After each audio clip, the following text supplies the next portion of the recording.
जय माता दी, सभी को राधे राधे। आप सबका स्वागत है हमारे यूट्यूब मंच वैष्णवी साहित्य अकेडमी। आज पढ़ेंगे हिंदी व्याकरण। पहले हो गया संज्ञा, हो गया सर्वनाम हो गया। अब पढ़ेंगे विशेषण। विशेषण संज्ञा अथवा सर्वनाम शब्दों की विशेषता, गुण, दोष, संख्या, परिमाण आदि बताने वाले शब्द विशेषण कहलाते हैं। जैसे काला, लंबा, दयालु, भारी, सुंदर, काया, टेढ़ा, मेढ़ा, एक, दो आदि। विशेष जिस संज्ञा अथवा सर्वनाम शब्द की विशेषता बताई जाए वह विशेष कहलाता है। यथा गीता सुंदर है, इसमें सुंदर विशेषण है और गीता विशेष है, मतलब गीता की विशेषता बता रहे हैं ना। विशेषण शब्द विशेष से पूर्व भी आते हैं, उसके बाद भी आते हैं। जैसे पूर्व में जैसे थोड़ा सा जल लाओ, 1 मीटर कपड़ा ले आना। बाद में यह रास्ता लंबा है, खीरा कड़वा है। विशेषण के भेद देख लेते हैं। विशेषण के 4 भेद होते हैं: गुणवाचक, परिमाणवाचक, संख्यावाचक, संकेतवाचक अथवा सार्वनामिक वाचक। ठीक, सार्वनामिक। गुणवाचक जिन विशेषण शब्दों से संज्ञा अथवा सर्वनाम शब्दों के गुण दोष का बोध हुए गुणवाचक विशेषण कहलाते हैं। जैसे भाव, रंग, दशा, आकार। ठीक, गुणवाचक है। परिमाणवाचक विशेषण जिन विशेषण शब्दों में से संज्ञा सर्वनाम की मात्रा अथवा नाप तोल का ज्ञान हुए परिमाणवाचक विशेषण कहलाते हैं। परिमाणवाचक विशेषण 2 प्रकार के होते हैं। जैसे निश्चय परिमाण, मतलब निश्चय जिसमें पता होता है कितना है। निश्चय परिमाणवाचक विशेषण जिन विशेषण शब्दों से वस्तु की निश्चित मात्रा का ज्ञान हो। जैसे मेरे सूट में 3.5 मीटर का कपड़ा लगा है, तो उसमें इनको पता है कि इनके सूट में 3.5 मीटर का कपड़ा लगा है। 10 किलो चीनी ले आओ, मतलब चीनी कितनी लाना है? 10 किलो, तो ये निश्चित है। 2 लीटर दूध गर्म करो। ठीक, अनिश्चयवाचक परिमाणवाचक विशेषण देख लेते हैं जिन विशेषण शब्दों से किसी वस्तु की अनिश्चित मात्रा का ज्ञान हो। जैसे थोड़ी सी नमकीन ले आओ, अब थोड़ी सी, इसमें अनिश्चय है, पता नहीं ना कितनी।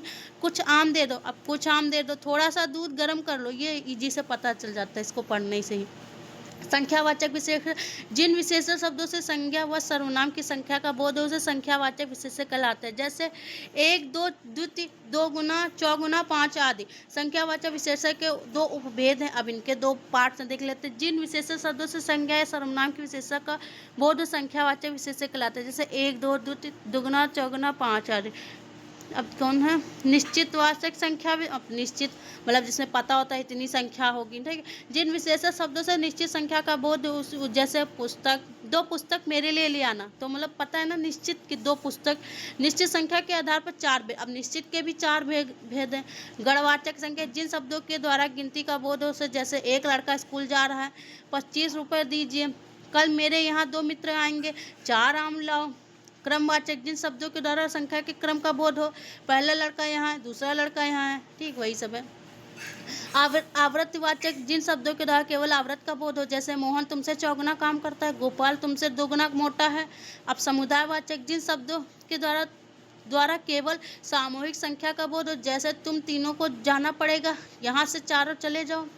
अनिश्चय संख्यावाचक, अब इसमें मतलब पता नहीं रहता कितना होगा। ठीक है, देख लेते हैं इसमें। जिन विशेष शब्दों से निश्चित संख्या का बोध न हो, जैसे कुछ बच्चे पार्क में खेल रहे, अब ये तो पता नहीं ना कितने बच्चे पार्क में खेल रहे। संकेतवाचक विशेषण जो सर्वनाम संकेत द्वारा संज्ञा या सर्वनाम की विशेषता बताते हुए संकेतवाचक विशेषण कहलाते हैं। विशेषण की अवस्थाएं। विशेषण शब्द किसी संज्ञा सर्वनाम की विशेषता बतलाते हैं। विशेषता बताई जाने वाली वस्तु के गुण दोष कम ज़्यादा होते हैं।